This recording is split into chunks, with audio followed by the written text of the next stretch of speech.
हरियाणा में विधानसभा का सत्र समाप्त होने के बाद एक तरफ कांग्रेस पार्टी नेता प्रतिपक्ष की जिम्मेदारियों को लेकर उलझी हुई नजर आ रही है, तो दूसरी तरफ भारतीय जनता पार्टी के दिग्गज नेता रामकुमार गौतम को अब मंत्री पद की उम्मीद दिखाई दे रही है।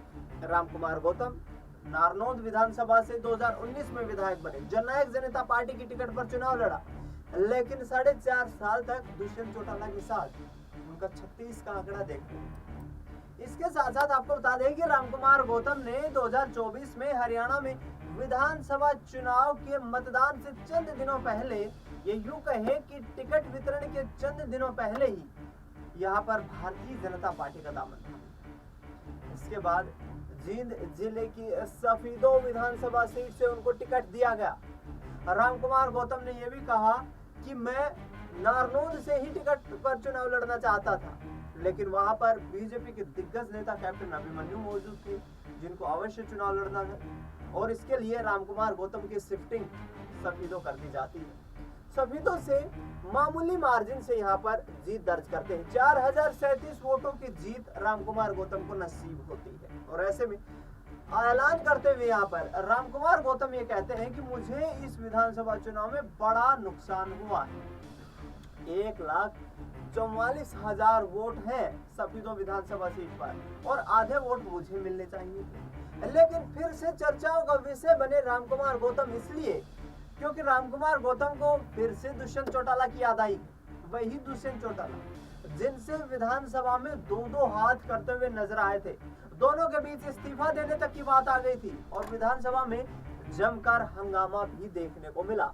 ऐसे में रामकुमार गौतम किस तरीके से दुष्यंत चौटाला को लेकर एक बार फिर से उनकी महिमा का बखान करते हुए नजर आ रहे हैं, सुनिए जरा। महिलाओं का प्रोग्राम है, महिलाओं की भलाई का, वो बाकी तो सारा ब्रीफ वो बड़े बड़े नेतागण आएंगे वो बता देंगे आपको, तो सबकी ड्यूटियाँ लगाएंगे। सर, कई पार्टी के नेताओं ने भीतर घात किया चुनाव में, तो क्या समझते हैं वो वापस आएंगे, उन्हें पार्टी वापस लेगी? ये जो आपको जवाब दे सकते हैं, इस सवाल का जवाब दे सकते हैं मोहनलाल बड़ौली जी, सतीश पूनिया जी प्रभारी हैं, और मेरा ये विषय नहीं है। मैं तो साधारण आदमी हूँ, मेरा कोई इन बातों से ना तो मैं एक्शन लेने वालों में, ना मैं उनको माफ़ करने वाला। कुछ अधिकारियों की भी शिकायत लगाई गई है, उन्होंने फेयर काम नहीं किया चुनावों के अंदर। क्या आपने भी शिकायत लगाई है सीएम साहब को? ऐसा है, मैंने तो किसी अधिकारी की कोई शिकायत नहीं करी। अधिकारी सब ने अपने अपने हिसाब से, जो भी पहले सरकार थी वो भी बीजेपी की थी, नवलाल खट्टर जी की, और नायब सैनी भी आ चुके थे, तो जो लगे हुए हैं ऑलरेडी। उसके बाद जो उनके प्रतिकूल एमएलए बने हैं, तो इसलिए कईयों को, कुछ लोगों का रोल ऐसा हो सकता है जो खुश नहीं थे, जो नए टिकटार्थी थे उनसे। लेकिन आप ये सब बातें जो पूछ रहे हो, क्या जानना चाहते हो? क्रक्स ऑफ द मैटर बताओ। आप कुछ बोलेंगे तभी पता चलेगा। सर, आजकल दुष्यंत चौटाला नजर नहीं आ रहे। आज आपकी टीआरपी बढ़ाने नहीं जा रहा हूँ। ये दिमाग आजकल दुष्यंत चौटाला नजर नहीं आ रहे हैं सर। जी, आपकी टीआरपी बढ़ाते हैं, हमारी टीआरपी क्यों बढ़ाएंगे? आपको लोग देखते हैं, आपको सुनते हैं, आप अच्छी चीज बोलते हो तभी सुनते हैं ना। ऐसा है जी, थोड़ा सा हाथ में। मेरी चीज अच्छी आप कैसे कहोगे?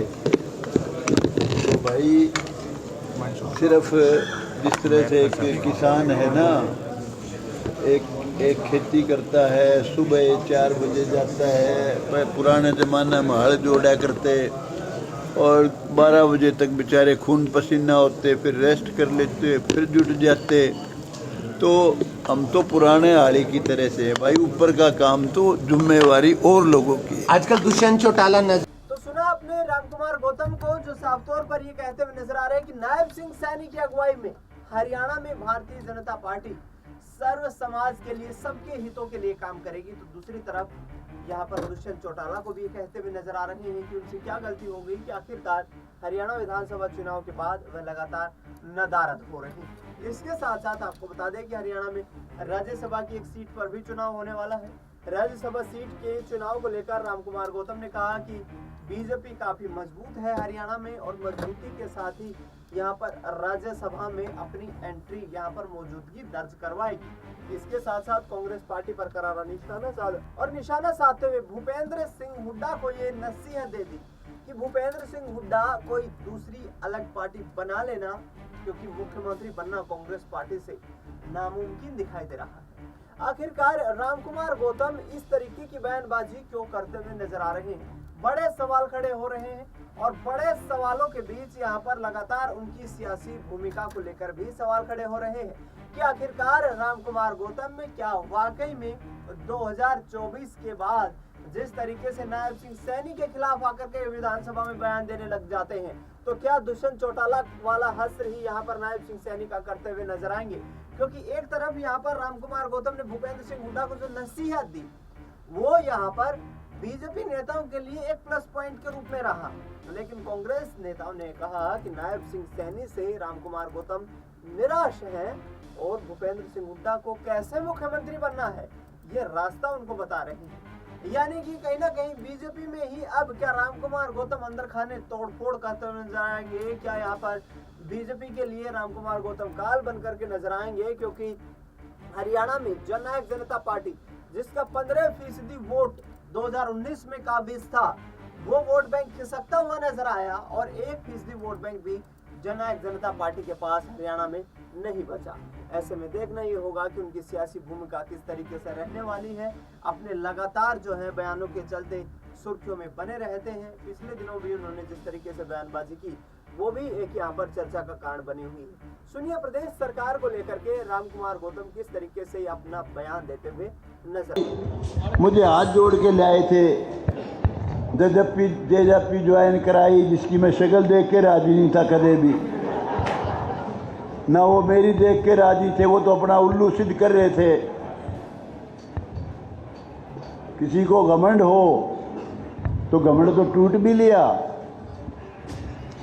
10 सीट आई थी, फाउंडर सदस्य था पिंडारे में, और लोग जो उन्हीं के लोग यूं कहते थे पंडित जी के लूटेगा, इनका घर पाट लिया। चौटाला साहब का सारा खानदान खिलाफ है, बेटियां खिलाफ हैं, लड़के खिलाफ हैं, रिश्तेदार खिलाफ हैं। आप इनसे के लूटोगे? मगर मैं इस न छोरे ने चोई देवीलाल का असली वारिस बना दूंगा, मेरे में ताकत है इतनी। लेकिन भाई मेरा बस नहीं चला। नौजवान है, उसके दिमाग में एक बात थी, भूल जाएंगे 5-4 साल में, फिर बका लिए यो सौदा बटला कर ले, छिकेगी खोपर छिकेगी। सारा परिवार लूट में लग गया। एक पार्टी चाहती है सबको सबका हक मिले, जिसके हमारे मुख्यमंत्री के पद के उम्मीदवार नायब सिंह सैनी हैं, और दूसरी तरफ एक ऐसी पार्टी है हुड्डा पार्टी जो चंद लोगों के लिए सरकार चाहते हैं, कुछ इलाके के लिए की डेवलपमेंट के लिए सरकार चाहते हैं। ना सपने में भी ख्याल नहीं था कि 13 इलेक्शन उलझ जाएगा। ईमानदारी से कहता हूँ, भगवान को हाजिर नाजिर मान के कहता हूँ, मुझे सपने में भी नहीं पता था मुआना गांव में इतनी बड़ी खतरनाक पोजीशन होगी। सिंघाना में, मोरखी में, ढाढरत में बाल बाल बचाऊं। 2019 वोट अगर इधर से उधर हो जाते, 4037 की जीत थी, मैं तो हार गया था। जब पहला राउंड खुला मुआना का और जीत आई 1600 कुछ की, 1700 की, तो मेरे कभी चढ़ गई थी। यूँ सोचे से यो उजड़ दे तो अच्छा हो, यो हार दे ताकि अगले गेड़े तेरा नंबर आ जाए। अरे भाई, नंबर तो राम ने जो लिख रखा वो बनेगी। ऐसे दिग्गज नेताओं की जो सरकार में बहुत बड़ा ओहदा रखते हैं, उनके बूथ पे भी हारा हूँ मैं। आग में